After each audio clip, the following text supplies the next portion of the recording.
Hello and welcome back once again to Steven Sir Makes It Easy, where me, Steven Sir, tries to make your life a little bit more simpler with concepts concerning accountancy and finance. Before I get started with the task for the day, very quickly a few reminders. You can connect with us on our Facebook page, our Instagram ID, as well as the Twitter handle. And the most important one is the Telegram channel given above. If you have not installed Telegram on your mobile phone and you are a subscriber of the channel, it's my request, please get connected to the Telegram channel above, join it, so that this particular Telegram channel is used for official communication, to inform you, to update you about the lectures that will be premiered the next day, as well as the most important thing, the PDF of the question and answer, whatever is coached and tutored on this particular platform, will be shared at the end of that particular chapter, so that you can download it and use it for your future reference basis. Also, if you do intend to purchase the textbook from which the necessary questions are explained during the various lectures, the purchase link is provided in the description of every lecture. And most importantly, if you have missed out the past tense, that is the last lecture, there is an I button given above. Please click it, watch that particular lecture, and then you can come here. Very importantly, at the end is, if you have not subscribed to our YouTube channel, please do make that a task for the day and subscribe to our channel, and together with that also press the bell icon so that Mr. YouTube notifies you about lectures which are uploaded on this particular platform. That's as far as the reminders are concerned. Let me get started with today's lecture. So let's get started. Rather, let's continue with our series of lectures where I've been explaining to you analysis of a financial statement. There are three parts in analysis. The very foremost part was we learned common size, comparative. If you have missed out, एक playlist होता है lectures का, आप वो playlist देख सकते हो. उसके अंदर आपको सारा लेक्चर्स एक लाइन में मिल जाएगा. उसके बाद में हमने रेशियो एनालिसिस स्टार्ट किया. Ratio analysis actually is a chapter which is of a little bit of higher level as far as commerce is concerned, but and you do require on multiple places the help of a calculator. So 12th standard level पे जो आपको questions दिए गए हैं, they have tried their best that it is kept as simple as it can be. Okay, so in ratio analysis, very quickly let me tell you what are we doing today. Past में we have done balance sheet ratios. I'll quickly point it out. So उसमें current ratio, quick ratio has been done.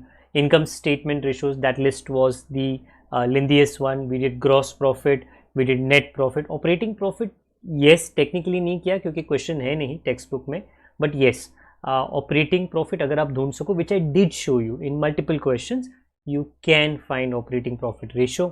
And today actually दो दिखता है, return on capital employed, return on investment. In the textbook they have written at a place कि आपको इतने high level पे सोचने की ज़रूरत नहीं है. ये दोनों कंबाइन करके, एक्चुअली इसका नाम भी है कंबाइंड रेशो. दिए दो रेशो, उसको भी कंबाइन करके उन्होंने आपको एक ही रेशो पढ़ाया है. Firstly, what do you mean by a combined ratio? Well, situation ऐसा है कि you have first learn a balance sheet. You learn balance sheet ratios. Ratio में दो नंबर का होना ज़रूरी है, दो अमाउंट का. If both the numbers this numerator denominator is from the balance sheet, वो बन गया बैलेंस शीट रेशो. आपने फिर पढ़ा इनकम स्टेटमेंट, रेवेन्यू स्टेटमेंट. अगर first number second number numerator denominator vertical revenue statement से है, ओके, जिसमें P&L आता है, ट्रेडिंग अकाउंट आता है, then it is a income statement ratio. But अगर दोनों से है, balance sheet as well as income statement, then that is a combined ratio. So you have technically only one to learn. Today let me introduce that. Okay, so as far as the answer, the formula is concerned, तो ऐसा है, आप उसको combined बोलो, ratio, mixed ratio, composite ratio, only one you have to remember, क्योंकि textbook में दिया तो दो है but they have combined both of them and made it into one ratio, which is called as return on capital employed or return on investment. Now this is the formula. In the textbook they have given to you in very fancy words, net profit before tax and interest. वो सब आपको याद नहीं रखना है. This thing, net profit upon capital employed into 100. Right now you understand, not the solution. You understand कि इसका मतलब क्या है. Very important. We very quickly, थोड़े थोड़े में, will talk about what. No, I'm not talking about ice creams. Okay, I know वो देख के मुंह में पानी आता है, but every business, ice cream selling and making is a business. Okay, has some return. वापिस में कितना आया return in this दुनिया, ये वर्ल्ड के अंदर there are so many businesses. In fact, एक ज़माना था where manufacturing, production was one of the biggest businesses. Services ज़्यादा नहीं होते थे, but today दुनिया बदल गई है. Today I would say they are equal. Manufacturing and services, they are one and the same. Okay, so I repeat myself. Her business, whether it is manufacturing, whether it is providing services, plumbing services, electrician services, saloon services, spa services, gymnasium services, architect services, interior decoration services, these are all services. Ice cream is a manufacturing business. When someone starts a business, ice cream का, उसको उसके पहले, business start करने के पहले, okay, वो थोड़ी तो इंक्वायरी करेगा, थोड़ा इन्वेस्टिगेशन करेगा. He will go to other ice cream वाला, डायरेक्टली नहीं बट इनडायरेक्टली.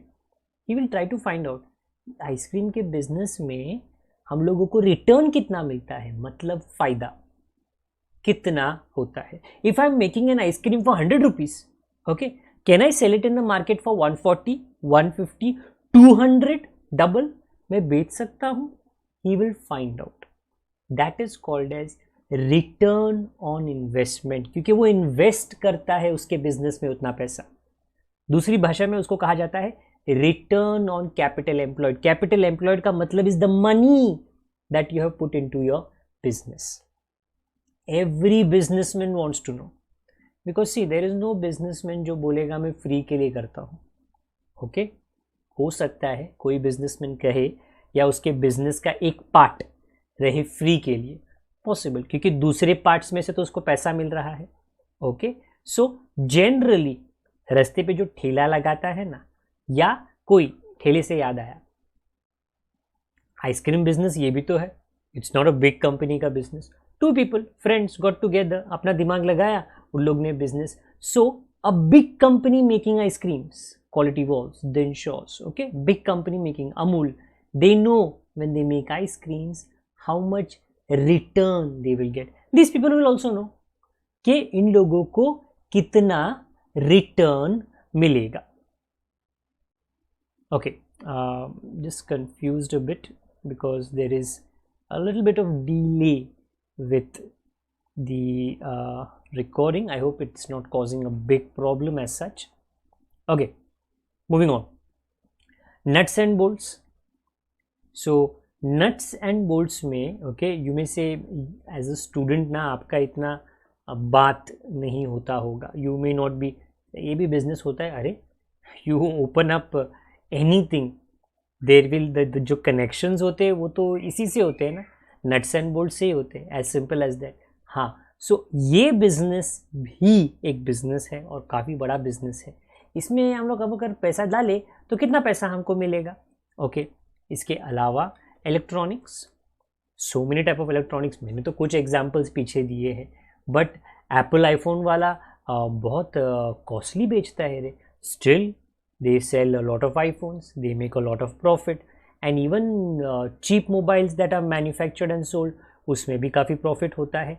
एवरी बिजनेस, छोटा या बड़ा, टेक्सटाइल का ले लो, कपड़ा का मैन्युफैक्चरिंग का बिजनेस, उसमें telecommunication, Jio is one of the biggest. अभी तो वो 4G है, बन जाएगा जल्दी से 5G. So they also, mister Mukesh Ambani, the big guy, he definitely must have calculated कि if I'm putting such a lot of money in Jio 4G, जब Airtel, Vodafone, Idea, nobody was thinking about 4G.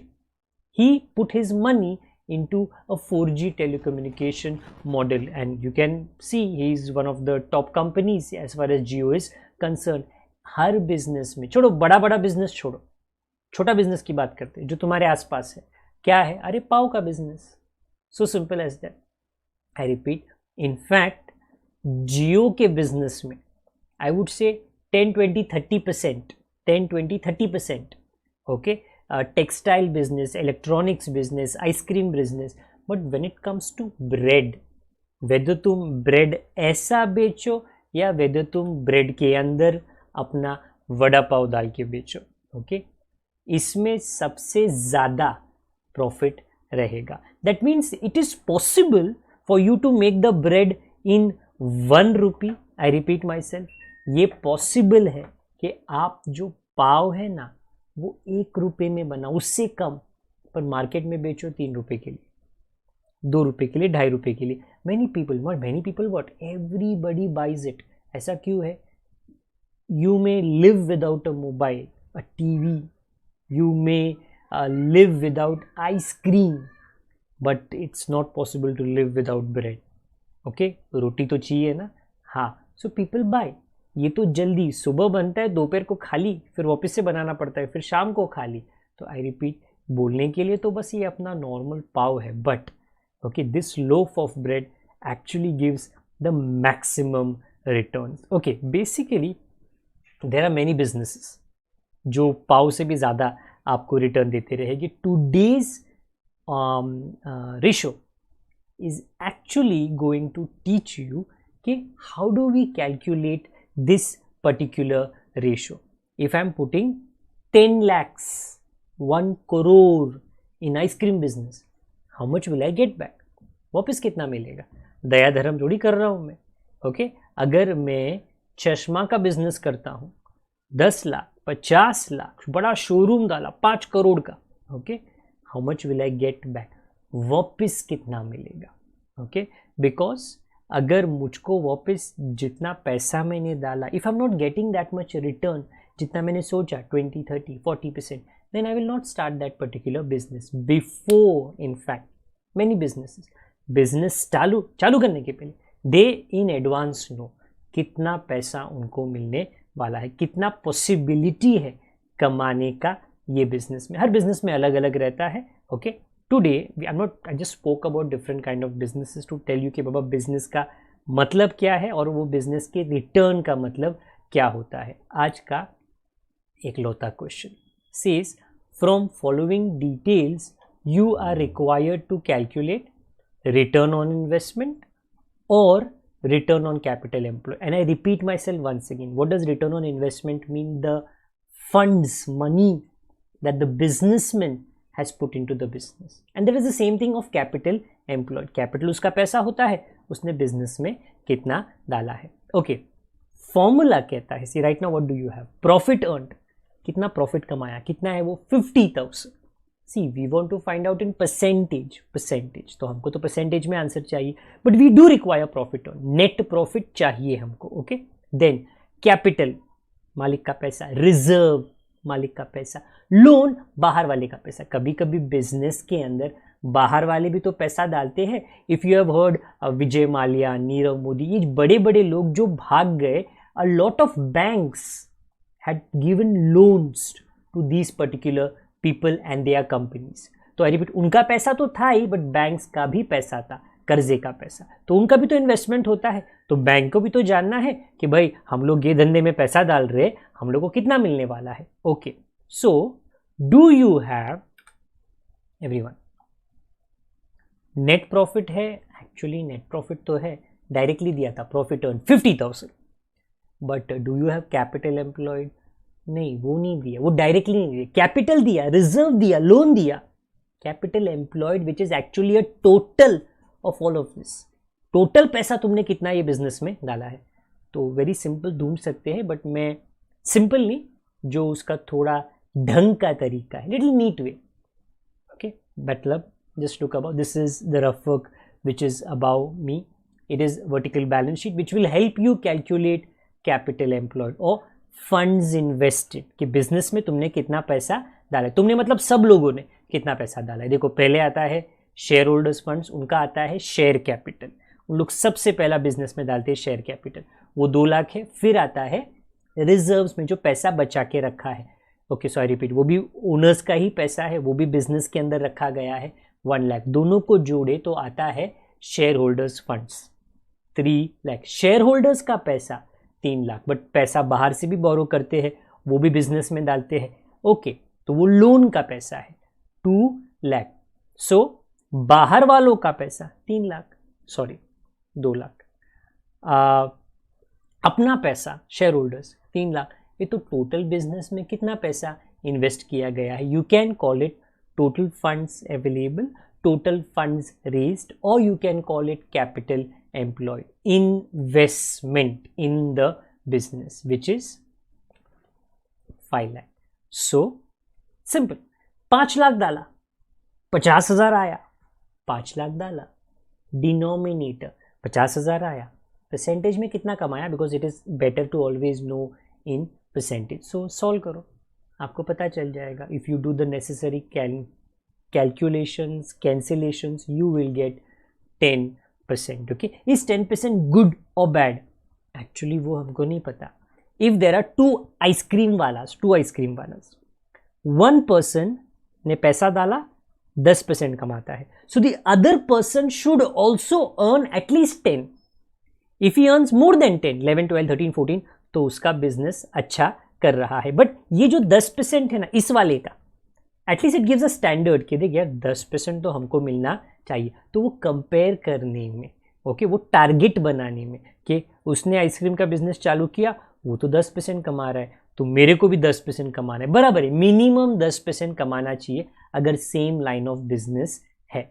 Okay, so that's basically the logic and the explanation of what is called as return on capital employed. Okay, I hope this explanation is understood. Textbook mein, even though there are 2 formulas given, at the end the textbook has very clearly said आपको वो formula उस level पे पढ़ने की ज़रूरत नहीं है. You solve it like this: net profit upon capital employed into 100. आज के लिए this is pretty much it.